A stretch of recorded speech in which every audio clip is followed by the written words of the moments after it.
नमस्कार, आप देख रहे हैं दूरदर्शन न्यूज और मैं हूं आपके साथ आरेंद्र। सबका साथ सबका विकास इस वायदे के साथ 2 साल पहले केंद्र में प्रधानमंत्री नरेंद्र मोदी के नेतृत्व में एनडीए की सरकार बनी।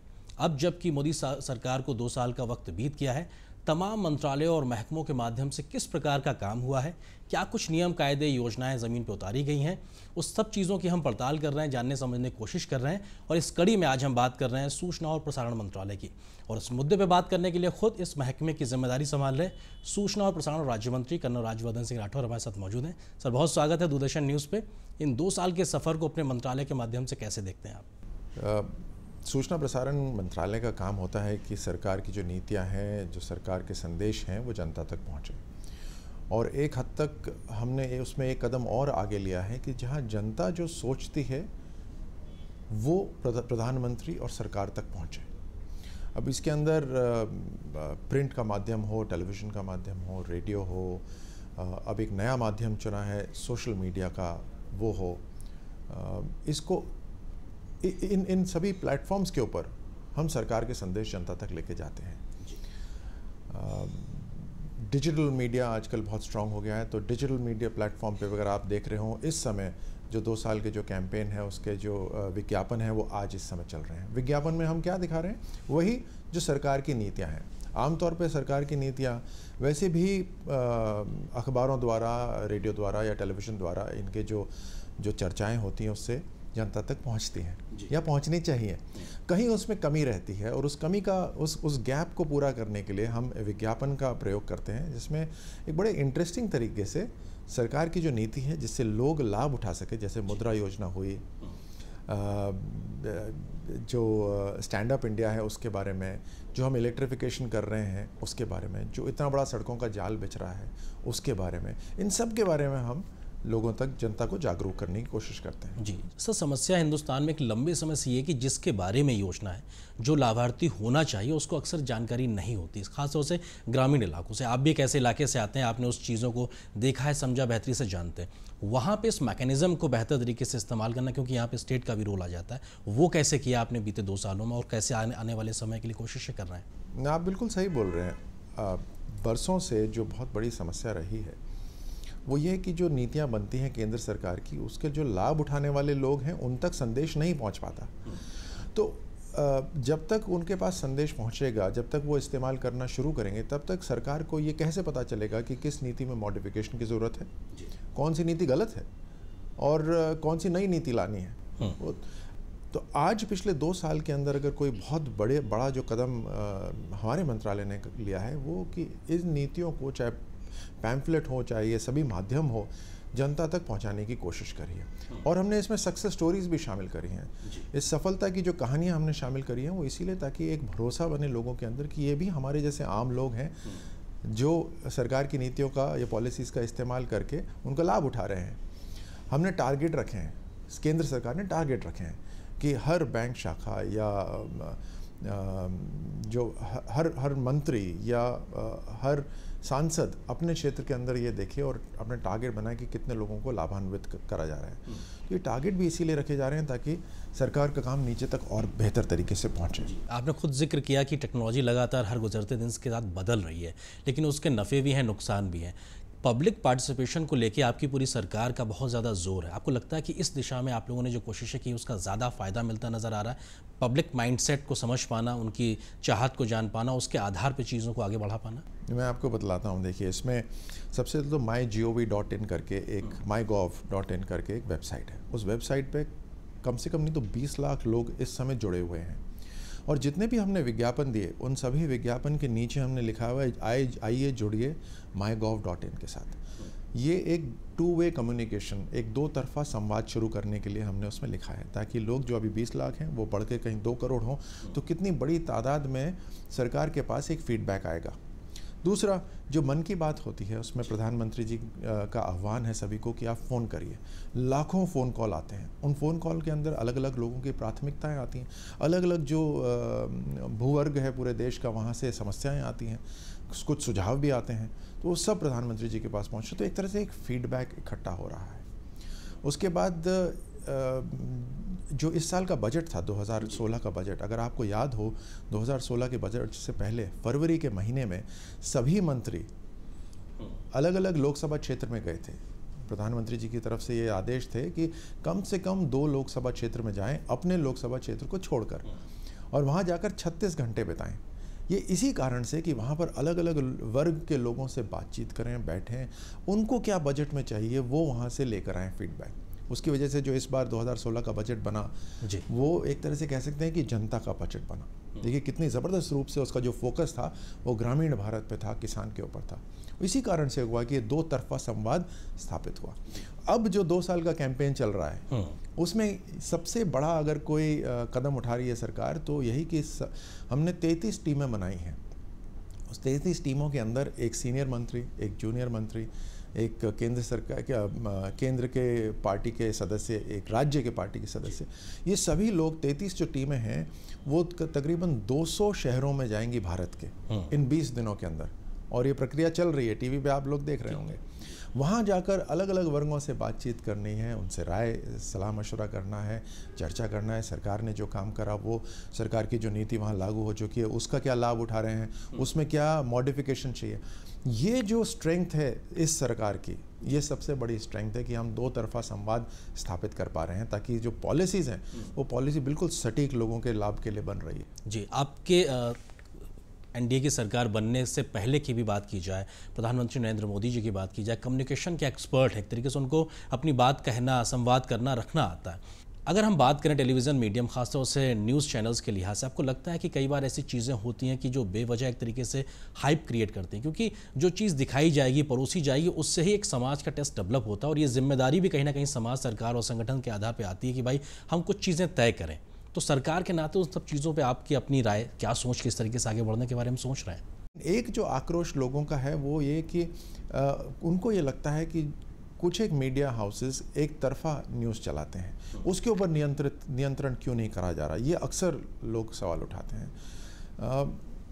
क्योंकि freedom of expression, freedom of speech को हमारे देश में बहुत महत्व दिया गया है और होना भी चाहिए। इसलिए आज आपके माध्यम से मैं कहना चाहूँगा कि हमारे कुछ रूल्स हैं, गाइडिंग प्रिंसिपल्स। उन गाइडिंग प्रिंसिपल्स के अंदर हम मीडिया के ऊपर एक अंकुश नहीं लगाना चाहते, और लगाना भी नहीं चाहिए, नहीं तो हमारे में और एक पड़ोसी देश के अंदर क्या फ़र्क रह जाएगा।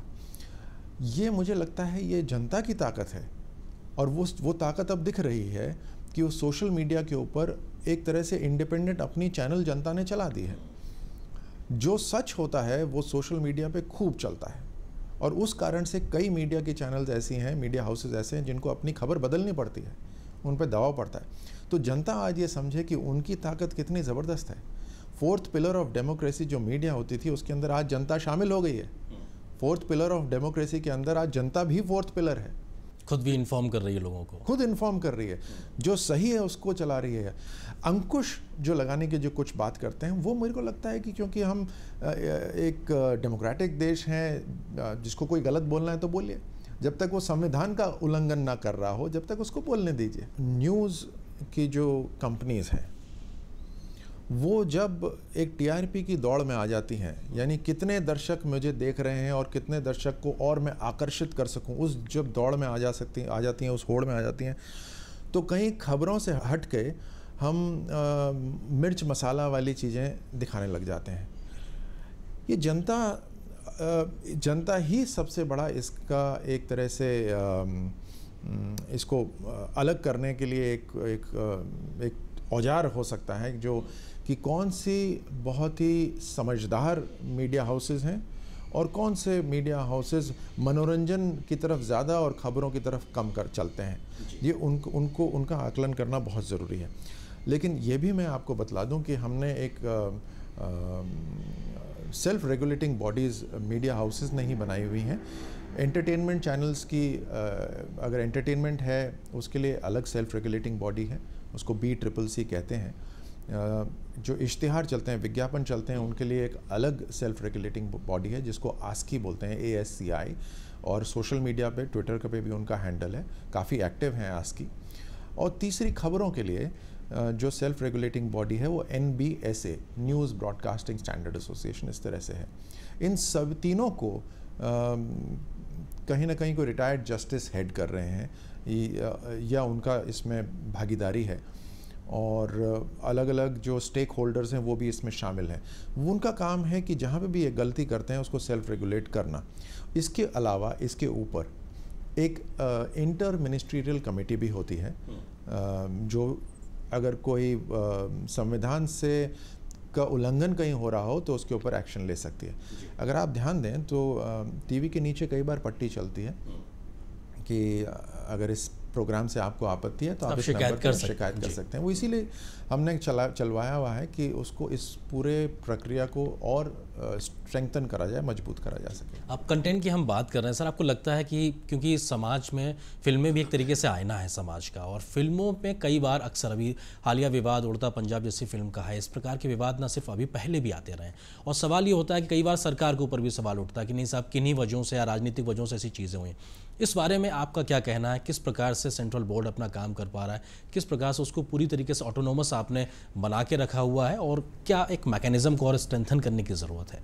देखिए, सबसे पहले समझने वाली बात यह है कि जो CBFC जिस कानून के ऊपर काम कर रही है वो काफ़ी पुराना हो चुका है, और उसको बदलने के लिए सरकार ने अपना मन बना लिया है। तो हमने 2016 जनवरी में श्याम बेनेगल कमेटी बनाई, जिसमें बहुत प्रमुख लोगों को उस कमेटी में रखा गया। श्याम बेनेगल कमेटी ने अपनी पहली रिपोर्ट हमें दे दी है, दूसरी रिपोर्ट आनी बाकी है।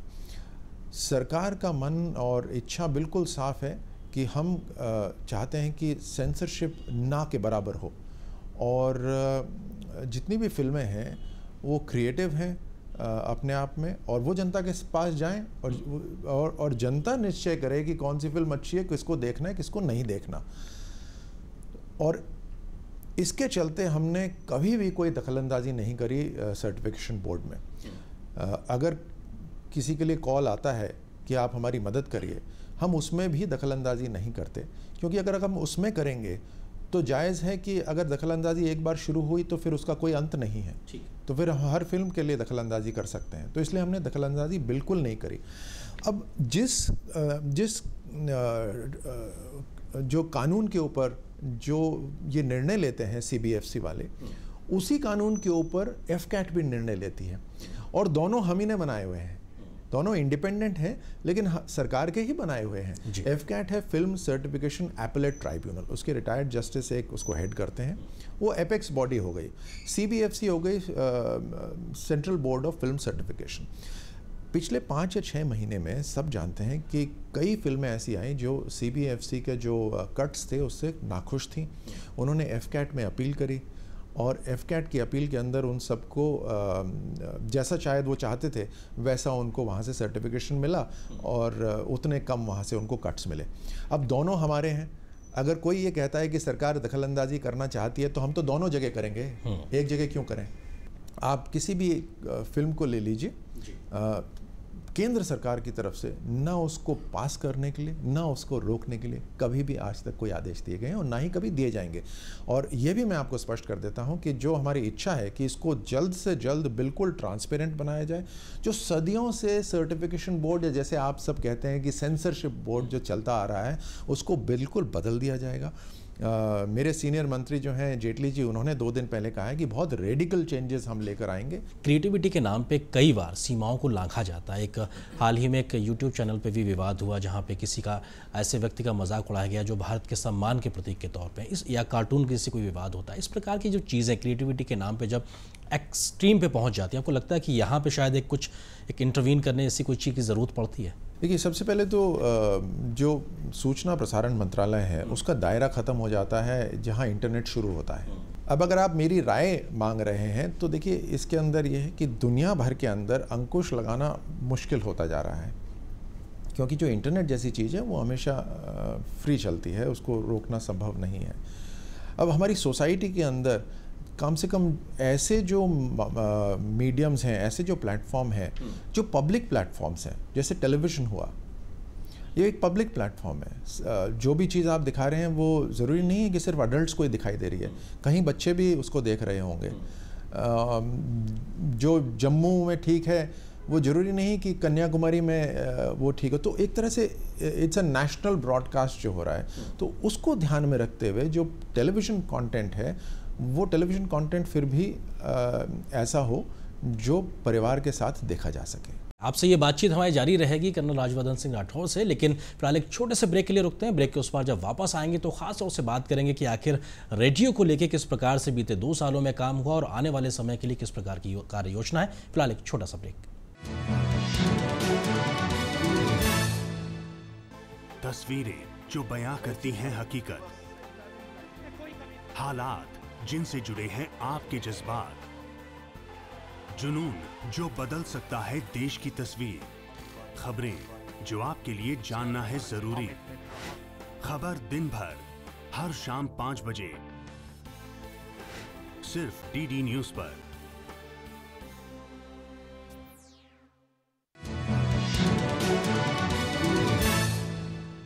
और इस छोटे से ब्रेक के बाद आप सभी का स्वागत है और आज खास इस संवाद में हमारे साथ मौजूद हैं सूचना एवं प्रसारण राज्य मंत्री कर्नल राज्यवर्धन सिंह राठौर।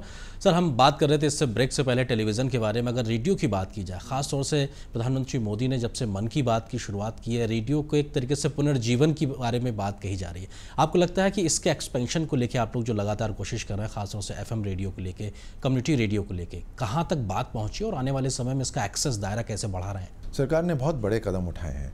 रेडियो की पॉलिसी को फ़ेज़ 2 से हमने फ़ेज़ 3 में लेकर आए हैं।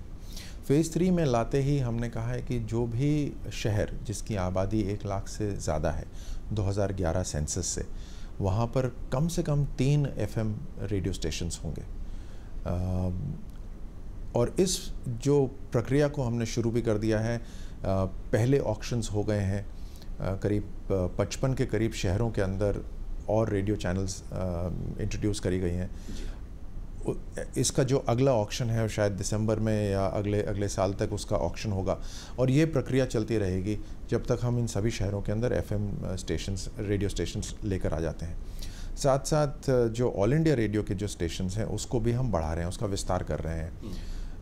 कुछ एक जगह छोटे ट्रांसमीटर्स होंगे, कहीं बड़े ट्रांसमीटर्स होंगे। FM क्वालिटी जो रेडियो की है वो बहुत बेहतरीन क्वालिटी है। उसको आप डिजिटल तरीके से भी सुन सकते हैं, आप अपने मोबाइल फ़ोन्स में सुन सकते हैं और एक लोकल फ्लेवर रहता है उसके अंदर, तो जनता उसको भी सुनना चाहती है और उस शहर की बातें उसमें बातचीत में आ जाती हैं। अभी तकरीबन 40% भारत की पॉपुलेशन कवर्ड है FM रेडियो से और अगले 2-2.5 साल के अंदर कम से कम 60% भारत की आबादी कवर्ड हो जाएगी FM रेडियो स्टेशन से। वैसे रेडियो स्टेशन जो कवरेज है वो मैं आपको बतलाऊं कि 99% भारत की जो आबादी है उसको कवर करते हैं रेडियो से। उसमें मीडियम वेव भी है, शॉर्ट वेव भी है। जो ऑल इंडिया रेडियो के जो स्टेशन हम लेकर आ रहे हैं वो हम बॉर्डरिंग एरियाज़ पे भी लेकर आ रहे हैं भारत के, और ऐसे शहरों में लेकर आ रहे हैं जहाँ अभी प्राइवेट FM नहीं जाएगा। तो साथ साथ ऑल इंडिया रेडियो का भी विस्तार हो रहा है, प्राइवेट FM का भी विस्तार हो रहा है। कम्युनिटी रेडियो एक बहुत पावरफुल मीडियम है और उसका लाभ बहुत लोग उठा सकते हैं। कम्युनिटी रेडियो एक तरह से FM रेडियो ही आप समझिए, एक्सेप्ट कि FM का जो रेडियस है वो बड़ा होता है, करीब 50-60 किलोमीटर का होता है, और कम्युनिटी रेडियो का दायरा होता है वो करीब 7 से 8 किलोमीटर रेडियस होता है, यानी 15 किलोमीटर मान लीजिए दायरा। इसको हम जो अप्लाई करते हैं, कोई NGO ने अप्लाई करा या कृषि केंद्र ने करा, हम उनको देते हैं। कम्युनिटी रेडियो को आप कम्युनिटीज़ चलाती हैं, उसके अंदर जो ज्ञान की बातें होती हैं वो होती हैं, जो वहाँ पे कोई बच्चे अच्छे कर रहे हैं उनके इंटरव्यूज़ होते हैं, जो लोकल जो संगीत है उस इलाके का, जो फोक सॉन्ग्स हैं वो उसके अंदर फोक सॉन्ग्स चलते हैं। टीचर्स के इंटरव्यू हो सकते हैं वहाँ पर, किसानों के बारे में बातें हो सकती हैं वहाँ पर। तो इस तरह की बहुत ही ज्ञान की बातें उसके अंदर हो सकती हैं। किसान टेलीविज़न आप लोगों को 1 साल पूरा वक्त हो गया। ट्रेडिशनल खेती में तकनीक को जोड़ के एक प्रयोग के तरीके से आप लोगों ने शुरू किया था। इस 1 साल को, किसान टेलीविज़न के 1 साल को आप कैसे देख रहे हैं? कितना सफल प्रयोग है या क्या अभी बाधाएं हैं इसमें? बहुत ही रेवोल्यूशनरी ये एक कदम है प्रधानमंत्री जी का, जिन्होंने कहा उस समय करीब 2 साल पहले कि एक सिर्फ किसानों के ऊपर फोकस करता हुआ मेरे को एक टेलीविज़न चैनल चाहिए। अक्सर जो टेलीविज़न चैनल्स हैं वो अगर मनोरंजन के कार्यक्रम देते हैं, खबरें देते हैं या मौसम भी देते हैं, तो वो शहर तक सीमित होता है। या शहर में जो शहरी लोग जिस तरह से कंज्यूम करेंगे उस खबर को, उस तरह से होता है। जो मंडी के जो भाव चल रहे हैं वो बार बार बताए जाएं तो ऐसी खबर किसानों के लाभ के लिए होगी। उसी तरह वहाँ के जो फोक सॉन्ग्स हैं, जो वहाँ के सीरियल्स इस तरह से हों जो किसान जो गांव का माहौल को बदलाए और उसको और मजबूत करे, तो वो फिर ग्रामीण क्षेत्र के लिए लाभदायक होगा। तो उसको ध्यान में रखते हुए किसान चैनल बनाई गई है, जिसमें विशेषज्ञ भी आते हैं, जो लेबोरेटरी में जो बातें हो रही हैं वो किसान तक पहुँचाने। कुछ सक्सेसफुल किसान भी चैनल पे आके बात करते हैं ताकि बाकी लोग उनसे प्रोत्साहित होकर प्रेरणा लेकर अपना काम अच्छा कर सकें। बहुत बढ़िया एक इनिशिएटिव है, लेकिन इसमें हमें बहुत सुधार की ज़रूरत है और इस साल में हम इसके ऊपर खूब फोकस करेंगे। नॉर्थ ईस्ट में टेलीविज़न चैनल शुरू करने के लिए वहाँ पे एक अलग से इंस्टीट्यूट भी शुरू करने की बात थी। उन सब चीज़ों को लेकर किस प्रकार का भी स्टेटस है, कैसे आगे बढ़ रहा है उस बारे में? देखिए, नॉर्थ ईस्ट के अंदर मेरा मानना यह है कि हर राज्य का अपना एक अलग चैनल होना चाहिए, क्योंकि हर राज्य की भाषा अलग है और राज्य के अंदर भाषा अलग है, वहाँ का कल्चर भी अलग है। तो नॉर्थ ईस्ट के लिए अभी एक ही जो चैनल है और हर राज्य को 2-2, 3-3 घंटे जो मिलते हैं वो बहुत कम है। मैंने प्रसार भारती के लोगों को, अधिकारियों को कहा है कि इस पे ज़रा सोच विचार करें और एक कोई सोल्यूशन निकाल के लेकर आएँ कि हम जल्द से जल्द नॉर्थ ईस्ट के अंदर हर राज्य के पास एक अपना चैनल हो, वो 24 घंटे प्रसारण करे, चाहे वो टेरेस्ट्रियल हो या कोई और तरीके से। जी, सोशल मीडिया के माध्यम से आप लोगों ने एक नया प्रयोग भी शुरू किया, टॉकेथॉन के तरीके से। आपको लगता है कि इस प्रकार का प्रयोग कितना सफल रहा है और आने वाले समय में हम कुछ और ऐसे प्रयोग देख सकते हैं जिसमें शायद सीधा संवाद जैसी चीज़ें नज़र आएंगी? अब जिस तरह से आपका ये टीवी चैनल है, उस तरह से आज की जो टेक्नोलॉजी है वो हर एक को इजाज़त देती है अपने खुद की चैनल लगाने के लिए। तो उसी तरह हमने एक टॉकेथॉन शुरू करा, जिसके अंदर सोशल मीडिया पे आए हुए सवाल हम वापस यूट्यूब पर या फेसबुक लाइव पर हम चला सकें। तो ऐसे हमने कुछ प्रयोग करे, कुछ मंत्रियों के इंटरव्यूज़ भी हुए, उसको हम और इस्तेमाल में लेकर आएंगे। एक नयापन आ जाता है, जो सोशल मीडिया पे जो लोग कनेक्टेड हैं उनका डायरेक्ट संवाद हो जाता है। तो अपने आप में एक इंटरेस्टिंग ये फॉर्मेट है। जी, प्रधानमंत्री मोदी बहुत ज़्यादा सोशल मीडिया पे एक्टिव नज़र आते हैं, पीएमओ एक्टिव नज़र आता है, लेकिन पूरी सरकार के सभी मंत्रियों के लिहाज से देखा जाए या सभी मंत्रालय की बात की जाए उतना एक्टिव नज़र नहीं आते, कहीं ज़्यादा है कहीं कम है। क्या इस दिशा में भी कुछ आने वाले समय में हम बेहतर देख पाएंगे कि हर मंत्रालय का अपना एक ऐसा प्लेटफॉर्म हो जहाँ पे सीधे एक संवाद की स्थिति हो? हर मंत्रालय को एक तरह से प्रोत्साहित करा जा रहा है कि आप सोशल मीडिया पर आएँ, उसको ज़्यादा से ज़्यादा प्रयोग करें। कुछ मंत्रालय ने अच्छा करा है जैसे आप कह रहे हैं, बट मुझे लगता है सभी मंत्रालय इसी दिशा में चल रहे हैं कि वो ज़्यादा से ज़्यादा सोशल मीडिया को इस्तेमाल करना शुरू करें। सूचना प्रसारण में आपको बतला सकता हूँ कि जो टॉप के मंत्रालय हैं उनमें से एक है। हमारी फेसबुक के ऊपर जो फॉलोइंग है मिनिस्ट्री ऑफ इंफॉर्मेशन ब्रॉडकास्टिंग की, प्रेस इंफॉर्मेशन ब्यूरो की, और हमारी जो ट्विटर फॉलोइंग है MIB की, PIB की, और अब धीरे धीरे दूरदर्शन की और आपकी ऑल इंडिया रेडियो की, ख़ास तौर से ऑल इंडिया रेडियो की खबरों की जो है उसके बड़े फॉलोअर्स हैं। DD न्यूज़ आपकी जो चैनल है वो उसकी अब एप्लीकेशन पे भी है। जी, इन 2 सालों के लिहाज से बात करें तो कुछ विवाद भी देखने को मिले हैं। FTII पुणे की अगर हम बात करें, एक लंबे समय तक ऐसी चीज़ें रहीं जहाँ पे लगा कि सरकार कुछ ऐसी चीज़ें कर रही हैं जहाँ पे छात्रों के साथ में विरोध सा एक नज़र आया। चीज़ें रिजॉल्व हुई, लेकिन आपको लगता है कि इस प्रकार का पूरा एक एपिसोड क्या कुछ लेसन्स दे गया कि आने वाले समय में ऐसी चीज़ें ना होने पाएँ, हम व्यवस्था को और बेहतर कर पाएँ? ये हमारा मकसद बिल्कुल साफ़ है कि जितनी भी हमारे इंस्टीट्यूशंस हैं हम उनको और मजबूत करें, ताकि वहाँ पे जो शिक्षा दी जा रही है उससे स्टूडेंट्स को लाभ मिले और ज़्यादा से ज़्यादा लाभ मिले। अब कुछ समस्याएं थी FTII के अंदर, और एक तरह से जो कई सालों से चलता आ रहा है, कुछ लोग ऐसे होते हैं जो उसमें बदलाव नहीं चाहते, लेकिन जो बड़ी भारी मात्रा में जो स्टूडेंट्स बाहर इंतज़ार कर रहे हैं FTII के अंदर जाने के लिए, क्या वो नहीं चाहेंगे कि उनको मौका मिले अंदर जाने का? और क्या वो नहीं चाहेंगे कि उसके अंदर और सुधार हो? और क्या स्टूडेंट्स नहीं चाहेंगे कि उनकी जो काबिलियत है वो और बढ़े, एफिशिएंसी बेहतर हो? तो हमने जो कदम उठाए वहाँ पर वो सिर्फ FTII को और एफिशिएंट और मजबूत करने के लिए बनाए हैं। जी, कुछ चीज़ें आपके खाते में जाती हैं। अगर गोवा फिल्म फेस्टिवल के लिहाज से बात की जाए, उसको और ज़्यादा बेहतर प्लेटफॉर्म पे इंटरनेशनल रिकग्निशन दिलाने की बात हो, चिल्ड्रंस फिल्म फेस्टिवल की बात हो, नॉर्थ ईस्ट फिल्म फेस्टिवल की बात हो, इन सब चीज़ों पे आप लोगों ने जो कोशिशें की हैं, आपको लगता है कि इससे एक वर्ल्ड वाइड रिकग्निशन मिलना और भारतीय सिनेमा की एक नई पहचान के तौर पर? सिनेमा अपने आप में बड़ा पावरफुल मीडियम है। चाहे हमारी भाषा हो, हमारी संस्कृति हो, उसको देश भर के अंदर और दुनिया भर में ले जाने के लिए अगर कोई बहुत ही मजबूत माध्यम है तो वो फिल्म है।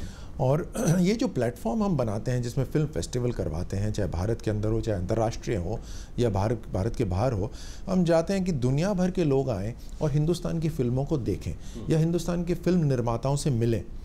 और इतने सारे फिल्म निर्माता हैं जो बड़े नाम वाले हैं, जो छोटे, जो आगे जाके नाम कमाएंगे, वो सब ऐसी जगह आना चाहते हैं ताकि जो एक्सपर्ट्स हैं उन एक्सपर्ट्स से मिल सकें। तो ये इसमें खर्चा आता है ऐसे प्लेटफॉर्म बनाने में। तो इसलिए भारत सरकार यहाँ पे जोड़ती है कि हम पैसे खर्च करेंगे, हम आपके लिए प्लेटफॉर्म बनाएंगे, उस प्लेटफॉर्म में आइए और अपना खुद का आगे विस्तार करिए, अपने विचारों का विस्तार करिए। एक तरह से माध्यम बना रहे हैं और दुनिया भर के जो फिल्म निर्माता हैं वो किस आसानी से भारत में आके फिल्मिंग कर सकें ताकि हमारे यहाँ टूरिज़्म का और विस्तार हो, हमारी इकोनॉमी का और विस्तार हो, उसके लिए भी ये फिल्म फेस्टिवल उपयोगी होते हैं। जी, आपको लगता है कि क्षेत्रीय सिनेमा को ध्यान रख के और कुछ ज़्यादा पहल करने की ज़रूरत है, क्योंकि उसका एक अपना फ्लेवर है, ग्लोरी है, एक पास्ट रहा है और प्रेजेंट है जो शायद कहीं स्ट्रगल करता सा नज़र आ रहा है। अगर उसको सहारा ज़्यादा मिल पाए तो शायद बेहतर तरीके से उसका फ्यूचर हो सकता है। क्षेत्रीय सिनेमा को और मजबूत करने के लिए भी हम फिल्म फेस्टिवल्स करते हैं। आप बिल्कुल सही कह रहे हैं कि क्षेत्रीय सिनेमा कुछ जगह अपने आप बहुत मजबूत है। जिस तरह से मराठी फिल्म्स हैं, मराठी फिल्म इंडस्ट्री बहुत स्ट्रांग है, साउथ की जो फिल्म इंडस्ट्रीज़ है बहुत स्ट्रांग है। उसी तरह से हम नॉर्थ ईस्ट में हमारा फोकस है कि नॉर्थ ईस्ट की फिल्म इंडस्ट्री और मजबूत हो, भोजपुरी फिल्म इंडस्ट्री और मजबूत हो, और भी जो रीजनल सिनेमा है उनको मजबूत करने के लिए हमारा मंत्रालय कदम उठा रहा है। आप खुद खेल से जुड़े रहे हैं, आपको समझ है और आने वाले समय में रियो ओलंपिक में भारत की तैयारियां चल रही हैं, आपको क्या उम्मीद है, क्या हम बेहतर कर पाएंगे और कितना बेहतर कर पाएंगे इस बार के रियो ओलंपिक में? देखिए, एक भारतवासी होने के नाते तो हम सभी यही उम्मीद करेंगे कि ज़्यादा से ज़्यादा अच्छा प्रदर्शन हो और पिछली बार जितने पदक आए उनसे कहीं ज़्यादा पदक आए। जी, एक माहौल बदल रहा है पूरे देश के अंदर, एक सेल्फ कॉन्फिडेंस जो हमेशा होना चाहिए था वो आज दिख रहा है। वो कोई भी क्षेत्र हो, चाहे खेल का हो या आईटी का हो या बिजनेस का हो या शिक्षा का हो, हर जगह वो कॉन्फिडेंस आज नज़र आ रहा है। तो उम्मीद है कि बहुत बढ़िया प्रदर्शन होगा। 2 साल होने के मौके पे आप देश बदल रहा है के साथ में जनता के बीच पहुंचे, आपको लगता है कि आने वाले आपके बचे हुए कार्यकाल के लिहाज से, सरकार के लिहाज से, हम इन सालों में कितना बदली हुई सरकार, कितना बदला हुआ आपका मंत्रालय को देखेंगे और कितने बदले हुए नए कार्यक्रमों को देखेंगे जो शायद और बेहतर नतीजे दे पाएँ? हर मीडिया जो यूनिट है हमारी, उसको और मजबूत करा जाएगा और बेहतर से बेहतर एफिशिएंट बनाया जाएगा, टेक्नोलॉजी का और बेहतर इस्तेमाल होगा और काम करने की प्रक्रिया को प्रोफेशनल बनाया जाएगा। जी, हम उम्मीद करते हैं कि जिन चीज़ों को आपने एक धरातल दिया और आने वाले समय में और ग्लोरियस तरीके से देखने को मिले और जनता तक वो जो सूचनाओं का संवाद का जो तरीका है वो दो तरफा और बेहतर तरीके से। बहुत शुक्रिया हमसे अपना वक्त साझा करने के लिए। तो ये थे हमारे साथ में सूचना और प्रसारण राज्य मंत्री कर्नल राज्यवर्धन सिंह राठौर, जिन्होंने बताया कि 2 साल मोदी सरकार के इस कार्यक्रम के दरमियान में किस प्रकार से चीज़ें की गई हैं और आने वाले समय में और बेहतर तरीके से उसके नतीजे भी देखने को मिलेंगे। तो इस आज विशेष संवाद में इतना ही, लेकिन DT न्यूज़ पे खबरों का सफर लगातार जारी रहेगा। नमस्कार।